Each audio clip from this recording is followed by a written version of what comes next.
Hey YouTube, Abby is video. In today's video, we're going to be looking at the best Mauga guide, perfect for beginners and anybody that's returning to Overwatch, wanting to try out the new hero, but hasn't had the chance to get their hands on him yet, or feels like they cannot maximize value and potential. Before we go on with this video, I want to shout out the following names for really helping put together this video, because this character he looks really simple on paper, and he is, but there's some complexities to his kit that I will do my best to simplify.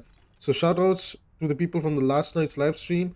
We got Evelina T, we got Julie, Cookies, and Frosty. Without them, we couldn't have put together this video. They really helped us figure out a lot of this character's kit. So let's not waste any more time and get right into Mauga. Okay, so first things first, we got Mauga's ability kit as well as his primary and secondary fire. The primary fire is called the incendiary chain gun as well as the volatile chain gun. It states it's an automatic weapon that ignites enemies on repeated impact, and then the volatile chain gun can complement that by constantly doing critical damage to burning enemies. So it can do headshot damage to the enemies that are lit up on fire.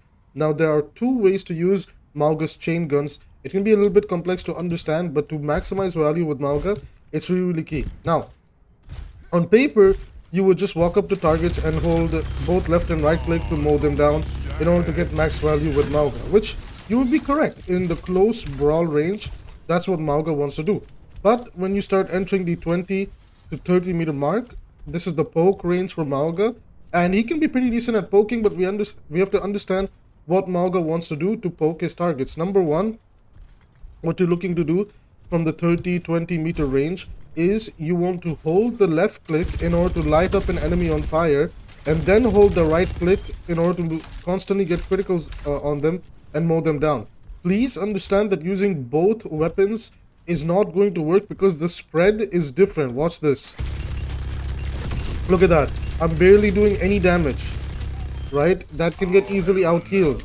But from the same range, if I first hold the left click and then I do the right click, you can obviously see the difference in the way it works, right? So when you're fighting, when you're poking enemies from afar around the 30 meter mark, you want to hold the left click to burn them up and then the right click to mow them down, right? Once you're in brawl range, which is close like this, you want to use both cannons in order to mow down enemies, right?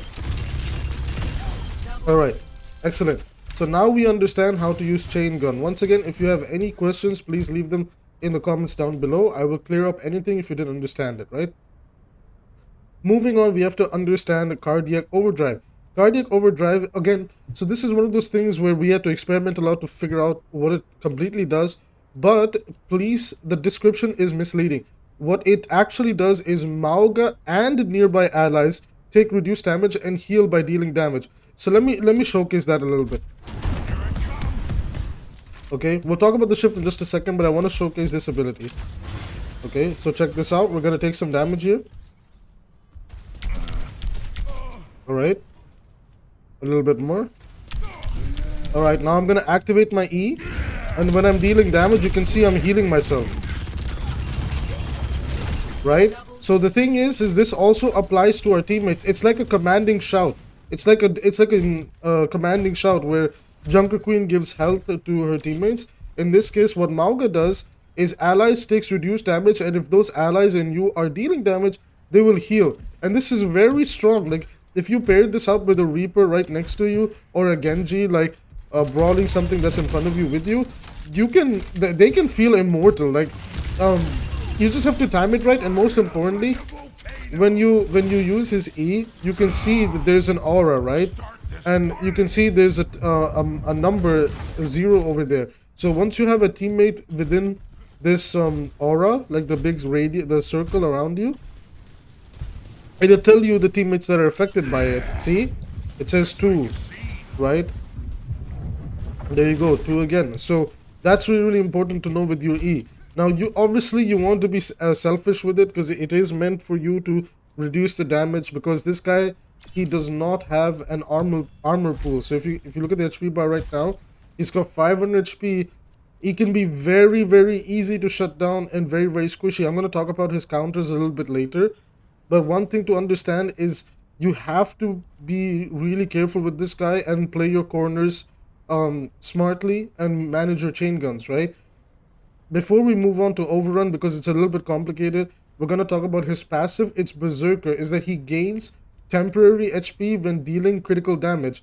So whenever you're doing critical damage, he gains the green HP bar. Look at that. Look at that down there. Green HP bar started to pop up, right? So there you go.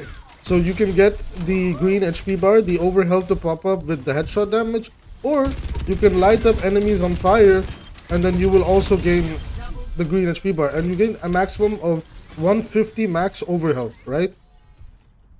Now I hope that was easy to understand on how his passive is supposed to work, and it's just gonna happen naturally. You're not gonna feel it, so don't worry about it. Just, you know, make sure to if you're starting engagement, to be careful with the way you use your E, your cardiac arrest, cardiac overdrive, because that's going to be really important in order to, you know, reduce the damage that's coming your way. Now the shift does a handful of things. So it's called overrun or stomp. Honestly, they should have just called it the stomp. And the way this works is Mauga charges forward like he's Reinhardt, and he stomps people, and he can launch people away. He cannot be CC'd at all, but there is an interaction where if two Maugas run into each other, they will stun each other like two Reinhardts bumping into one another. And finally, the point blank of this stomp is a mini earth shatter, and I'm going to showcase all of these interactions as best as I can. Now, the normal stomp when you run through an enemy looks something like this, right? That's you just running through the enemy. Okay, we're gonna wait for stomp to come back, and I'm gonna show you what the stomp's boop looks like, right? So there you go. That's the, you know, the animation that kind of pops up. That's the little radius for it on who can get booped. So again, yeah, but that's the earth shatter part. So if an opponent can get hit by the point blank circle impact radius, they will get earth shatter. So I'm gonna try and earth shatter this guy, legit stomp him right on his head, right? We're gonna let him go. What's this? Okay, so over there he got booped. So this overrun ability has a pretty good skill curve to it. You have to be careful with how you time it. So let's try again. Look at that. You see how he got knocked over and then he stood back up? That's the mini earth shatter, right? So if you do it at point blank range or in the little radius in the middle of the circle that he drops with the stomp, they will get knocked over. Otherwise, they just get booped. Look at that. See, he got booped. So they have to be within Mauga's hitbox to be in order to be earth shatter. So that's really important to understand with Mauga, right? And finally, the ultimate that in my personal opinion can sometimes screw Mauga over, and it is called Cage Fight. Cage Fight deploys a barrier where you trap yourself and enemies in it. You gain infinite ammo, and the enemies cannot use a majority of their abilities. It's something that's again not mentioned in Cage Fight, but let's say you're playing Mercy, you cannot use Guardian Angel or Angel's Descent in that. If you're playing Genji, you cannot use Dash in that Cage Fight. So basically it's like a grab EMP. When you grab people into it, their abilities for the most part get shut down. I'm going to do a video guide most likely tomorrow showcasing all the different heroes and which abilities are left open and which are not, as well as some unique interactions with Life Fever, because when you use the ult with Mauga, he gets locked into it. However, the unique thing is Life Fever with Life Pull can actually pull Mauga out of the Cage Fight. So this is what the Cage Fight looks like. Then you get infinite ammo to mow these targets down, right? You can see I cannot leave the barrier. Also, it comes with this really cute Samoan battle music that is amazing. I really love it. So there's a lot of love that's gone into Mauga, and I adore it. Now, one important thing to understand about Mauga's ultimate is your teammates can enter and exit at will, right? So they can enter and exit at will, and they can heal you and all this type of stuff too. But the interaction with the enemies and how it works, the interaction with the enemies is a little bit weird, and I will showcase that in tomorrow's video once we do like a full Mauga interaction showcase, right? Because it's going to be important to understand this guy. He's a little bit complicated. Like, he's simple, but there's a bit of complexities for the way other heroes can interact with at least Cage Fight. Because Cage Fight, it doesn't mention it, but cage fight also slows the people that are in it. They basically get EMP'd, and they're forced to fight Mauga in that cage, right? So that's really important to understand. When you have cage fight, again, one final time, the thing that the game doesn't mention is that they're now EMP'd, okay? And this chain is slowing them. And Mauga gets infinite ammo, so it does 3 things at once. Now, one thing to note is that sometimes the cage fight can screw over Mauga because it cuts off either his line of sight from healing, or it just allows the opponents to easily gang up on him, right? It's very, very like, for example, like, let's say you're in a cage fight, but you want to back up, and you can't back up because you can't leave your own cage, right? So obviously you can cancel your ult with Q, but sometimes the ult can really screw you over. So be careful with how you use this ult. There's nothing wrong with canceling it, okay? I'm not going to lie, I never feel like I quote-unquote run out of ammo with Mauga. He feels like he has a really, really good amount of ammo, and if you just manage your reloading and use it at the right time, you can maximize value with Mauga. So now the question is, how do we play Mauga on attack and defense, right? He's a brawl tank with decent poke. So if you understand kind of how Ramatra's Sage, the Omnic form and the Nemesis form are balanced, you're pretty much playing him like that too. Like, you're just poking to get into a good range, right? And once you're in range, you just want to start mowing people down, right? He's as simple as that. Like, from that perspective, he's pretty simple. The complexities really are in his shift.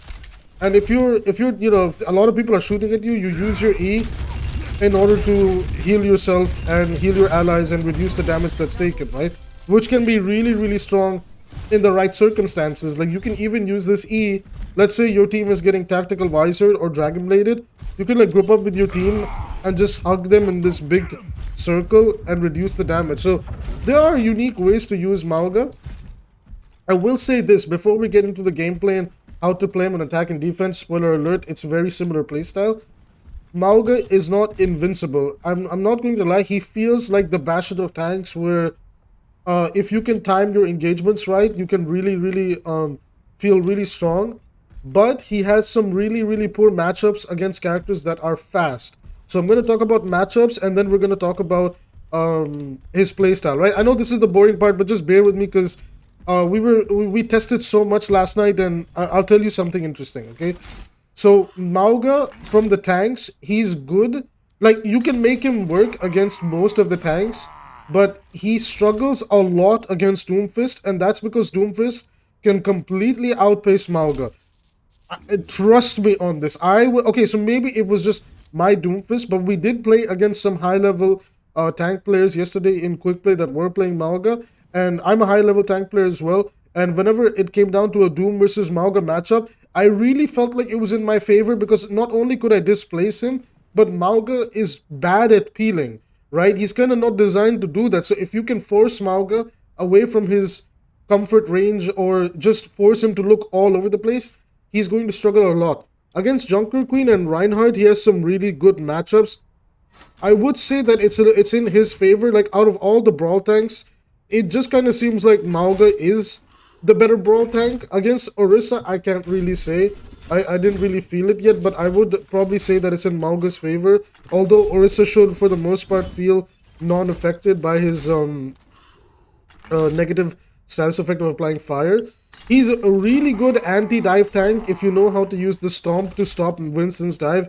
Last night we were bullying this Winston player. It was hilarious. On Diva, if you just, like, if you're smart with how to bait out defense matrix, you can mow her down. Although it's a pretty good skill matchup between the both of you.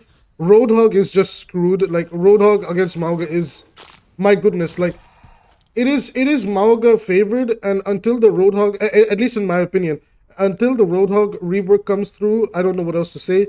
Sigma is, if you can maintain your distance with Sigma, you can make Mauga feel somewhat useless.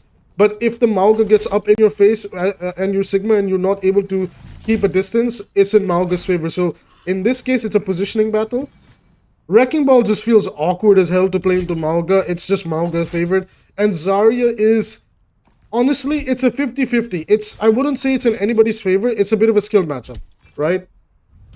Now, from the DPS, the hit scans are kind of meh into Mauga, but Bastion, Echo, Genji, at least from the limited testing that I saw, Junkrat, because of the way that Mauga wants to get up close and you can trap him in your trap and mow him down because he doesn't have armor. That's really important. Mauga doesn't have armor.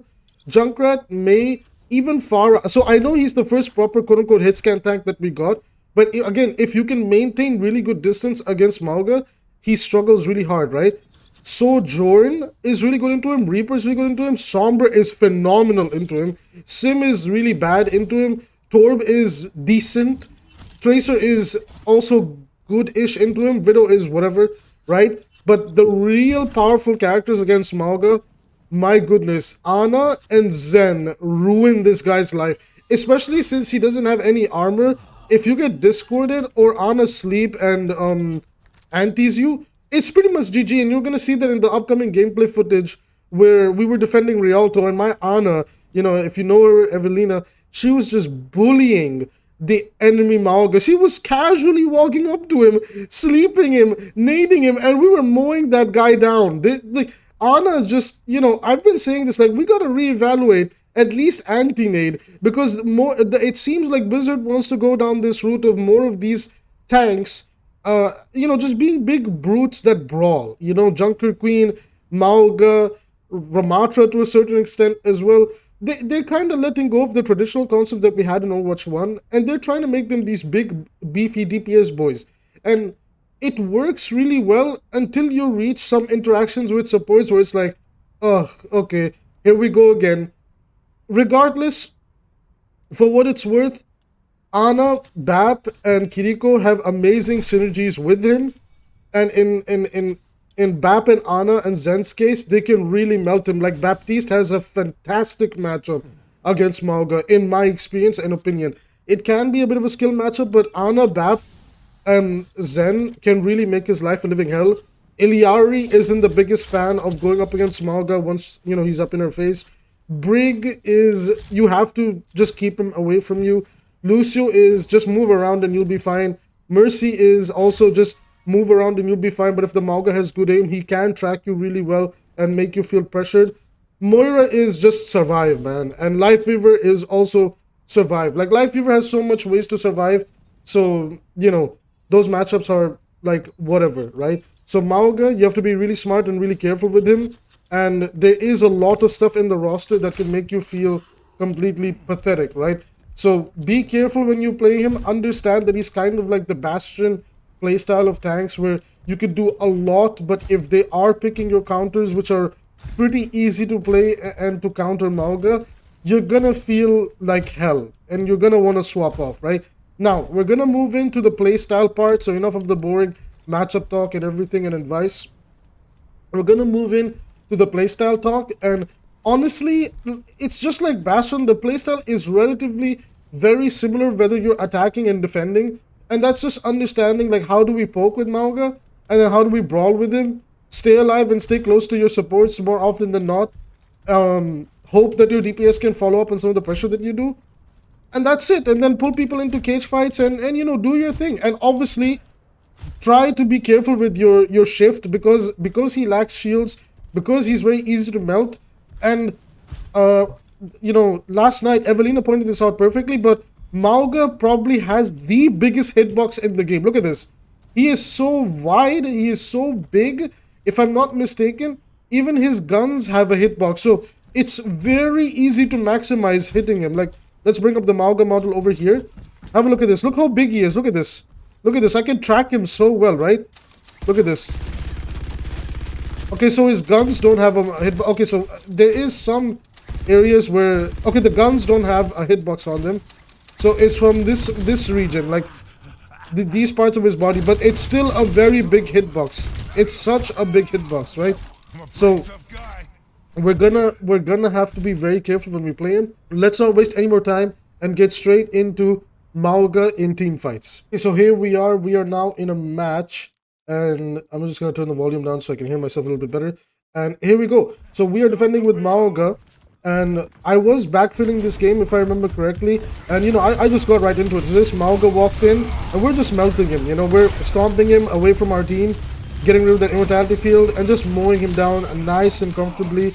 Unfortunately, we lost our Ana over there, but I'm just going in. I'm taking space. I'm applying pressure, forcing these people to go back. Like, they have to respect our space, but I also have to respect the fact that I'm not an invincible tank. That if I push up a bit too much, especially if I don't have my supports with me, I will get melted. So that's really, really important. And with the stomp, I have to be a little bit careful. At the moment, I used it to get into the fight.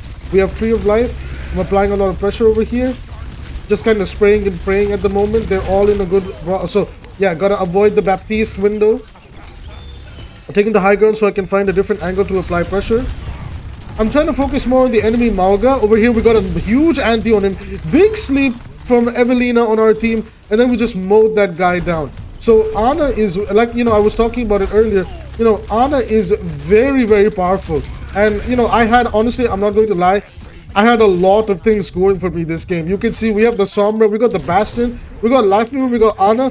These are like some of the best things that you can see for yourself as a Mauga. And these are things that the enemy Mauga probably doesn't want to see, because it's very easy for our team comp to burst this guy down. Like I said, he really is like a big Bastion where he's all about just outputting raw damage. So you have to respect him when he's like in your face. But once he is in your face, and these characters that we talked about earlier, they can apply their pressure. Look at that. Look at how pressure that guy feels. Now over here we got nanoed. I pulled the people in, and we are just melting them. We are going through these HP bars. We're melting these people. I'm trying to get into this Mauga. I got rid of him as well. The Moria just can't do a single thing about it. Over there we use the ult to isolate these people. For some strange reason, my Life Weaver pulled me away from the team fight, and I was like, bruh, why? I wanted to get the kill on the Moira. It's not like she's gonna burst me down, but it is what it is. So as you guys can see, his gameplay loop, whether you're attacking or defending, is unbelievably simple. It's pretty much just walk up to the other tank. Look at that, another sleep dart. They didn't look at that. My goodness, you see how Ana is fantastic. Like the Kiriko's Suzu the sleep, but she didn't keep in track of the nade, and just like that, Mauga falls apart. So as we're watching both the other Mauga and our Mauga, which is me, you can see that you have to be very, very careful. If either side is running an Ana, you have to be careful. Now over here, I wasn't maximizing the poke damage from Mauga, but there you go. Now I'm doing it. Look at how much more damage I'm doing. Look at how he's doing no damage and I'm doing more damage. So you see, you have to like balance out the way that you use the poke damage chain guns, as well as maximizing his brawl using chain guns at the same time once they're up in your face, right? So over here, I'm like, okay, they want to walk up. I'm gonna waste a little bit more time, and once he's a little bit closer to me, I'm gonna start using both chain guns. So over here, another nano, and we just walk in, and I got another ult, and we pulled them in, and again, just melting them. Wait, hold on, I think this is a repeat of the previous team fight. Oh, okay, it's fine. Oh, no, it's not. It's just a little bit of deja vu. But there we go. We walk in, and Evelina gets herself 2 kills over there. And yeah, Ana, as you can see, Ana just has a fantastic matchup into him. So, your job is to apply a lot of pressure with Mauga. You must play close to your supports, because without your supports, Mauga falls apart so quickly, it's unreal, right? So you have to play close to your supports, make sure they're walking with you. Look at that, big slam over there. Okay, but I don't want to get too cocky. I quickly got out of, like I paid the price over there. But you can see, like, I was limit testing Mauga. I was like, what if I go in now? Like, can I push him in this area? Can I push him in this area? So, as you can kind of take away from this pattern over here, like, the soft spot for Mauga is that you kind of just want to waste time with the other tank, mow them down, and then walk up with your team. If you try to walk up by yourself, we can judge my own deaths over here. We can give myself a WOD review from Mauga. Every time I kind of walked in without my team, I just get burst down, right? So this, like, trying to play Mauga way too aggressively in, okay, I could get into their backline and mow them down, this does not work. You want to play with your team, you want to kind of burst down the other tank, because you can see the pattern that with me and Evelina, she is my duo, so obviously we were a little bit synergized over here, but the formula was relatively simple. She would just help apply pressure on the tank. I would burst them down, and then we would both just walk in and delete the rest of the team, right? Because from that point, I have more help. So over here, we're trying to retake this point. I'm walking in, I'm trying to waste time, right? Over here, I believe I get the pick on the Moira ulting. So look at that, like once you isolate people, it's easy for Mauga. You just need your supports behind you. Like having supports with Mauga is unbelievably important, right? So we get a big EMP and I just walk in. I'm like, alright, I can melt this Sigma real quick. You know, that it's going so well now that he doesn't have a tank and they're just sitting isolated. Like we can, I'm gonna like charge in over here and yeah, the replay ends. But you guys can kind of see like Mauga, his gameplay loop is really simple and straightforward. And whatever you're doing on attack, you do it on defense too. Again, the gameplay loop is really simple. You play close to your team with your supports. You use your E to reduce the incoming damage if you feel like it's too much. Rely on your supports to keep you alive and do turn corners and play it smart. From my own limit testing, we saw that going up into the backline and trying to like, you know, play it like a Winston or flanking Reinhardt playstyle of just swinging away, it just does not work. Mauga does not have the utility to stay alive if he commits to a fight where he doesn't have his supports with them or the line of sight is broken. So you kind of play him very similar to Orisa, honestly.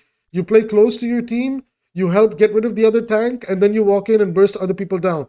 You do not try to go on flanks with this guy. You do not, please. I cannot stress this enough. Going into the backline, I learned from my own mistakes and you guys can learn from it too. The pattern will repeat itself. You want to play close to your team. You want to play close with your DPS. Without them, Mauga falls apart very quickly. Again, he doesn't have armor. He has some passives to help himself stay alive. But it can feel very difficult to find value if you are playing alone by yourself and not with your team. So yeah, ladies and gentlemen, that is going to be it for the Mauga best guide video. I tried my best to cover as much aspects of him as possible. I'm going to have an interaction video coming up tomorrow where we're going to dig into the way Mauga interacts with the rest of the cast. So if you're interested in something like that, please hit subscribe and like. It helps support the channel for free. And I will see you guys in the next video.